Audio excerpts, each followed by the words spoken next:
अस्सलाम वालेकुम, it's me Rashid from RMK services. तो आज की वीडियो में आपको बताऊंगा कि आप किस तरह से अपने अमेज़ॉन की पेमेंट्स डिस्पर्स कर सकते हैं, रिसीव कर सकते हैं। मींस डैट अगर आपके पास कोई अमाउंट है और उसकी डिसबर्समेंट पीरियड एंड हो चुका है, मींस यानी सेटलमेंट पीरियड, हर एक पेमेंट का अपना सेटलमेंट पीरियड होता है। फॉर एग्ज़ाम्पल अगर डेट 10 से आप शुरू करते हैं 20 डेट तक, तो 10 दिन का अगर सेटलमेंट पीरियड है तो वो अगर एंड हो गया तो आपको जो अमाउंट एलिजिबल है विड्रॉ करने के लिए आप उसे किस तरह से रिक्वेस्ट करेंगे।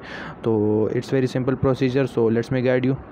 सबसे पहले आपने करना क्या है, अपना अमेज़ॉन सेलर सेंटर खोलना है। उसके बाद आपने यहाँ पे जाना है, ये अमाउंट जो लिखी हुई है टोटल बैलेंस, आपने यहाँ पे क्लिक करना है और यहाँ पे ये अमाउंट जो है जिस मार्केट प्लेस से आप विड्रॉ करना चाहते हैं, तो मेरा यूनाइटेड स्टेट्स है तो मैं यहाँ से विड्रॉ करूँगा।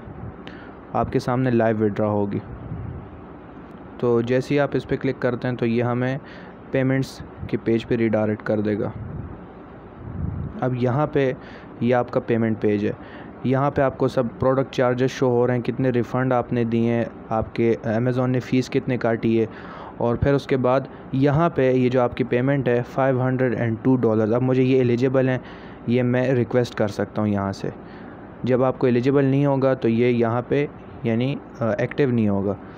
तो यहाँ से भी आप कर सकते हैं। डिसबर्समेंट में आप जाएंगे और डिसबर्समेंट में जाने के बाद आपको अपनी जितनी पेमेंट्स आपकी पिछली पेमेंट्स है वो भी देखेंगे। ये देखें, ये मुझे पिछली पेमेंट्स मैंने इसी तरह से रिक्वेस्ट की थी, तो ये आपको यहाँ पे दिखाता है कि आपकी ट्रैकिंग यानी पेमेंट कहाँ तक पहुँची है। मैंने इस तारीख को ये पेमेंट यहाँ से रिक्वेस्ट की, फिर ये प्रोसेस होती है, फिर अमेज़ॉन इसे आपके बैंक अकाउंट में भेजता है। अब अगर आप पाकिस्तान से हैं तो आपका बैंक अकाउंट डायरेक्ट लिंक नहीं होता, डायरेक्ट आपको पाकिस्तानी बैंक अकाउंट में नहीं मिल सकती। आप या हाइपर वॉलेट के थ्रू या पेयोनियर के थ्रू आपको वहाँ पे भेजेगा, फिर आप वहाँ से ऑटोमेटिक वो प्रोसेस कर देता है। तो इसने मुझे अपने अमेरिकन बैंक अकाउंट में भेजी है, फिर वहाँ से एक्नॉलेज किए बैंक, जो बैंक प्रोवाइडर है उसने वहाँ से कन्फर्म कर दिए। तो ये आपकी ट्रेसिंग आईडी होती है। यहाँ से भी आप चेक कर सकते हैं कि कहाँ तक पहुँची है आपकी पेमेंट और कौन सी स्टेज पे। अच्छा, अब हम इसे यहाँ से रिसीव करते हैं। ठीक है, मैं इसे यहाँ से रिक्वेस्ट करूँगा, ये आप देख सकते हैं। बैक जाएंगे और यहाँ से रिक्वेस्ट अ पेमेंट मैंने जैसे ही क्लिक किया, अब ये यहाँ पे ये देखें, request disbursement, the transfer amount may be different than the balance shown.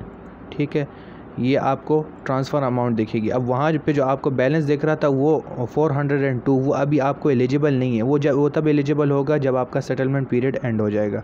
यहाँ से रिक्वेस्ट अ पेमेंट आप करेंगे, पेमेंट सक्सेसफुल इनिशिएट हो गई अमेज़ॉन की तरफ से। अब ये कुछ टाइम लेगा, उसके बाद पेमेंट ट्रांसफ़र का प्रोसीजर स्टार्ट हो जाएगा। सो एक शॉर्ट सी वीडियो थी, उम्मीद है आपको समझ आ गई होगी।